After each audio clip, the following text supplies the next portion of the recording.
State trooper accused of sexual assault, the alleged victim, an 81-year-old woman.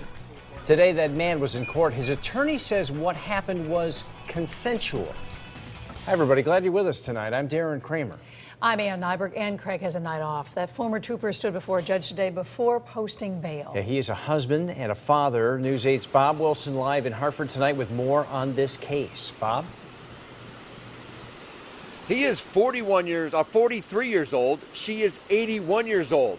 His attorney says it was consensual. Police say it was not.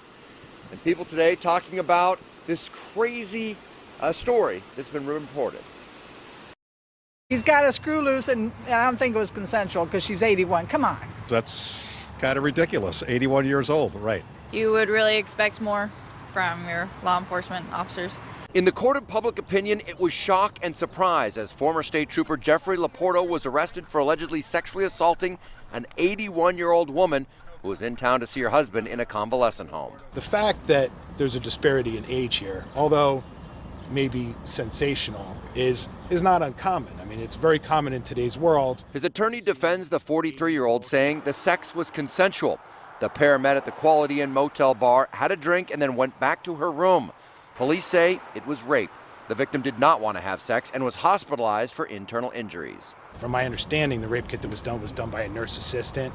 That's something that I would have my own expert review to see if that is something that, are those substantial injuries for an everyday person of any age. Now, while attorneys for Jeffrey Laporto have been talking, laying out their cases to what they say happened here on that night at the Quality Inn, police can't really say much. That's because the judge has sealed the court case for 14 days. However, police will say they did a thorough investigation and the evidence led them to make the arrest. The call came in early hours of Friday morning, and we ran with it continually throughout the day until we developed enough evidence where we felt comfortable that probable cause has been established for the suspect's arrest. State police say Laporto was fired as a trooper but could not reveal why. Laporto was also in the military, where his attorney says he was discharged honorably and he has a wife and 2 children. But she does support her husband. It's her husband of 20 years, father of her 2 children, and she is standing by him. Now the court file has been sealed for 14 days. Once that opens up, we should know more details about exactly what went on. I'm Bob Wilson, reporting live in Hartford, News 8.